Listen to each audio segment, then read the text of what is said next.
Air marshal साहब ये फरमाइएगा कि आपने अभी ये जो सऊदीया पे हमले की बात की, तो ये भी खबरें हैं कि हौसियों ने ये हमले ईरान के इमा पर किए, तो ये क्या वजह है, ईरान ने सऊदीया पे ये हमले क्यों करवाए या क्यों किए, या कि इसकी आखिर वजह क्या है? देखिए, सऊदी अरेबिया ने ना यमन के ऊपर एक एयर एम्बार्गो लगाया हुआ है। जब आयतुल्ला अली खamenei साहब की क्या कहते हैं ये आखिरी रसूमात हो रही थी, तो ईरान ने अपना एक जहाज भेजा था और यहां से जो हुथीज हैं, जो उनके प्रॉक्सीज हैं, उनका एक बहुत सीनियर डेलीगेशन जो है वो तेहरान गया था उस जनाजे के अंदर शिरकत करने के लिए। जब वो सारी रसूमात मुकम्मल हो गई तो वही जहाज उनको वापस लेकर आ रहा था, और जब वो वापस लेकर आ रहा था तो उस वक्त सऊदीया ने उस जहाज को लैंड करने से मना कर दिया है और उन्होंने सना एयरपोर्ट के ऊपर अटैक कर दिया, जिसकी वजह से क्या कहते हैं उस जहाज को किसी और जगह लैंड करना पड़ा। मेरे ख्याल में जो सऊदीया के ऊपर जिस अटैक की आप बात कर रहे हैं वो एक रिटेलिएटरी अटैक था, जिसको जो मेरे ख्याल सऊदीया को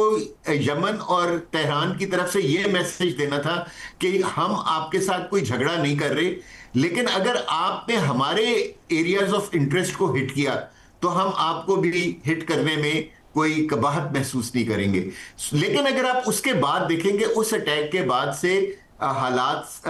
संभल गए हैं। मेरा ख्याल है कि पाकिस्तान ने खासतौर पे बीच में पड़ के हालात को नॉर्मलाइज किया है और दोनों पार्टीज को समझाया है कि अगर आप लोगों ने ये तीसरा फ्रंट खोलने की कोशिश की तो किसी के भी फायदे में ये चीज नहीं होगी। आप देखते हैं कि सऊदीया ने भी और यमन दोनों ने एक एक कदम पीछे लिया है और अब इन दोनों के दरमियान कोई जंग नहीं हो रही। अच्छा काशिफ, आपसे भी मैं ये जानना चाहूँगा, आपने एयर मार्शल साहब की सारी गुफ्तगू सुनी, सऊदीया के और पाकिस्तान के जो ताल्लुकात हैं, ख़ास तौर पे वली अहद मोहम्मद बिन सलमान साहब जो हैं, उनके फील्ड मार्शल साहब से जो जिस तरह के मामलात हैं, या वज़ीर आज़म से, शरीफ बरदरान से, और जिस तरह से हरमैन शरीफैन की वजह से हर पाकिस्तान का दिल भी सऊदीया के साथ धड़कता है। वहाँ हमारे लड़ाका तैयारे भी मौजूद हैं, फ़ौजी भी मौजूद हैं। तो इस सारे सूरत हाल में आप क्या समझते हैं कि अगर ईरान बराह रास्त सऊदीया को इन्वॉल्व करेगा इस जंग में, तो पाकिस्तान और सऊदीया के दफाई मुआहदे की वजह से ईरान फंस नहीं जाएगा? मेरे ख्याल में ईरान इस तरह के माज नहीं खोलेगा, वो सऊदी अरब के साथ वो माज नहीं खोलेगा। उसने हमारा कंट्रीब्यूशन भी देखा है और हम भी चाहते हैं कि हमारी बहुत बड़ी लंबी सरहद है ईरान के साथ। हम किसी किस्म का, पहले ही हम बड़े बुरी तरह फंसे हुए, एक तरफ इंडिया एक तरफ अफगानिस्तान है, तो उधर हमें अमन चाहिए। देखिए, हमारा मफाद इसमें है और पूरी दुनिया का मफाद इसमें है। खलीज का खित्ता एक ट्रांसफॉर्मेशन से गुजर रहा है, वहाँ चाइना प्लस रशिया रिप्लेस कर रहा है उसके इन्फ्लुएंस को, और वहाँ के जो बासी और जो मुल्क हैं उनको दो एहसास हुए हैं। एक तो ये कि ये होता है ना, जो रेंट और डिफेंस वाला काम ठीक नहीं था ईरान और उनमें, क्या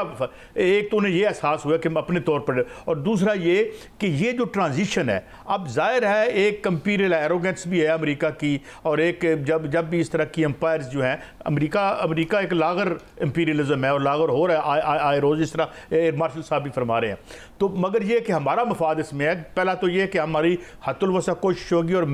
मेरा ख्याल ये है कि ईरान और सऊदी अरब डायरेक्ट इन्वॉल्व नहीं होंगे, क्योंकि ईरान के लिए अच्छा नहीं होगा कोई ऐसा माज खुले या हमें मुश्किल में प्लेस करे, whereas we have been trying everything कि भाई वो इस मुश्किल से निकलें। तो मेरे ख्याल में मुश्किल वक्त है, ये ट्रांजिशन तो होगा, ट्रांजिशन में रिप्लेस होगा यहाँ से अमेरिका, क्योंकि अमेरिका की वो जो मैन्युफैक्चरिंग माइट थी वो ख़त्म हो गई है। बाकी जो उसका सारे एयर मार्शल साहब भी शायद एग्री करें कि जी America has the best army to fight the 20th century war, और ये जो नया आसिमेट्रिकल वार आई है, या जो मिसाइल्स आ गए हैं, या ये जो AI आ गई है, इसमें लगता है कि अमेरिकन पावर बड़ी हद तक, कुल्ली तौर पर तो नहीं कि एकदम वो वैनिश कर जाएगी, मौजूद है, लेकिन उसकी वो इफेक्टिविटी नहीं रही, और ये मेरे ख्याल में ईरान ने बड़ा इफेक्टिवली साबित कर दिया। एयर मार्शल साहब, ये फरमाइएगा कि न्यूयॉर्क के जो मेयर हैं ज़हरान ममदानी, उन्होंने तो एक बार फिर ये कह दिया है कि नेतन्याहू अक़वाम मुत्तहिदा के इजलास में शिरकत के लिए न्यूयॉर्क एयरपोर्ट पर उतरे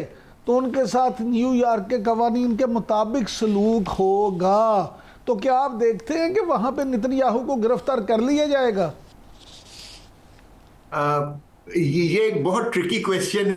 हैं इमरान साहब, आई डोंट नो कि अमेरिका के अंदर जो है क्या कहते हैं, जो सिटिंग प्राइम मिनिस्टर और प्रेसिडेंट होते हैं उनको कितनी इम्यूनिटी हासिल होती है,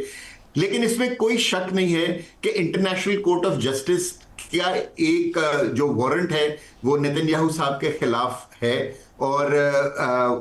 उनके अरेस्ट वारंट्स हैं। सो अगर ममदानी साहब जो हैं वो उनको अरेस्ट करते हैं तो मेरे ख्याल पूरी दुनिया जो है वो ममदानी साहब के पीछे खड़ी होगी और पूरी दुनिया बहुत खुश होगी, क्योंकि पूरी दुनिया इस वक्त जो है नेतन्याहू और उसकी हरकतों से तंग आई हुई है। ये प्राइम मिनिस्टर नेतन्याहू ही की वजह से है कि गल्फ, मिडल ईस्ट और ये जो पूरा रीजन है ये डिस्टेबलाइज हुआ हुआ है। और आप ये देखें कि जिस तरह मैंने आपसे पहले कह रहा था कि पिछले 6 हफ्तों में उन्होंने 4 ममालिक के अंदर इजराइल ने जमीन के ऊपर कब्जा किया है। सो मेरे ख्याल में अगर ममदानी साहब इस अपने थ्रेट के ऊपर अमल करते हैं तो उनको पूरी दुनिया में बहुत लोग उनके इस एक्ट की तारीफ करेंगे। अच्छा सर, ये भी बताइएगा, जिस तरह से मेमोरेंडम ऑफ अंडरस्टैंडिंग की खिलाफ वर्जी की गई अमरीकी सदर डोनाल्ड ट्रंप की जानिब से, इस पर सुप्रीम लीडर मुस्तफा खामनाई की जानिब से भी बयान दिया गया। उन्होंने कहा है कि मुआहदे की बार बार खिलाफ वर्जी से महसूस होता है कि अमरीकी सदर के दस्तखत बेवकूफ़ हो चुके हैं। और साथ ही साथ न्यूयॉर्क टाइम्स ने भी एक रिपोर्ट की है, उसमें कहा गया कि ईरान के पास अब भी मिसाइलों का बड़ा ज़ख़ीरा मौजूद है। तो चीन, और जिस तरह आप पहले बात भी कर रहे थे कि चीन और रशिया जितनी भी मदद करें, लेकिन ईरान के अंदर भी काफ़ी ज़्यादा सलाहियत जो है, उसकी दिफाई सलाहियत काफी हद तक मजबूत हो रही है। तो इस पर भी कमेंट कीजिएगा, किस हद तक आप समझते हैं कि मिसाइलों का जखीरा ईरान के पास अब भी मौजूद है और कब तक ईरान जो है इस वॉर को एक्सटेंड करने की सलाहियत रखता है? देखिए, ईरान ने जब 28 फरवरी को जंग शुरू हुई थी तो एक अंदाजे के मुताबिक उनके पास तकरीबन 5000 के करीब सरफेस टू सरफेस मिसाइल्स थे और उनके पास कोई 10 से 12,000 ड्रोन्स थे। मेरे ख्याल में कि अभी तक वो अपनी 50% भी कैपेबिलिटी को उन्होंने इस्तेमाल नहीं किया है, जिसका मतलब ये है कि अगर अमेरिका उनके साथ एक प्रोलॉन्ग वॉर में जाता है तो उनके पास बगैर कोई नए वेपन्स बनाए बगैर वो मेरे ख्याल 1.5 से 2 महीने तक अमेरिका का मुकाबला कर सकते हैं। लेकिन जिस तरह पहले भी इसका जिक्र हुआ कि ईरान के अंदर इंडिजिनस कैपेबिलिटी बहुत है और उन्होंने, क्योंकि उनको पता था पिछले 50 साल में कि उनके ऊपर ये जंग आने वाली है, तो उन्होंने ईरान के अंदर बहुत ज़्यादा तैयारी करके रखी हुई है। और इसी वजह से आप देख रहे हैं कि ऑल्दो उन्होंने बहुत ज़्यादा मिसाइल्स इस्तेमाल कर दिए, लेकिन अभी भी वो एयर डिफेंस सिस्टम को सैचुरेट करने के लिए नंबर ऑफ मिसाइल्स के ऊपर कॉम्प्रोमाइज़ नहीं करे और ना ही वो नंबर ऑफ ड्रोन्स के ऊपर कॉम्प्रोमाइज कर रहे हैं। और वो इन दोनों के अंदर वो जिसको कहते हैं एक झुंड को एक ही शेप में दोनों को भेजते हैं ताकि या तो बहुत ज्यादा इंटरसेप्टर्स फायर हो एयर डिफेंस सिस्टम या आयरन डोम की तरफ से, या अगर वो सिलेक्टिव टारगेटिंग करते हैं एसएसएम्स की और ड्रोन्स की, तो जो मोर देन 50 to 60% जो मिसाइल्स और ड्रोन्स जो हैं वो फिर एयर डिफेंस सिस्टम को पेनिट्रेट कर जाते हैं। बिल्कुल, ईरान के पास इंडिजिनस कैपेबिलिटी मौजूद है और ईरान पहले भी तैयार था कि अगर जब भी सूरत हाल बनती है तो यकीनी तौर पर जवाब दिया जाएगा।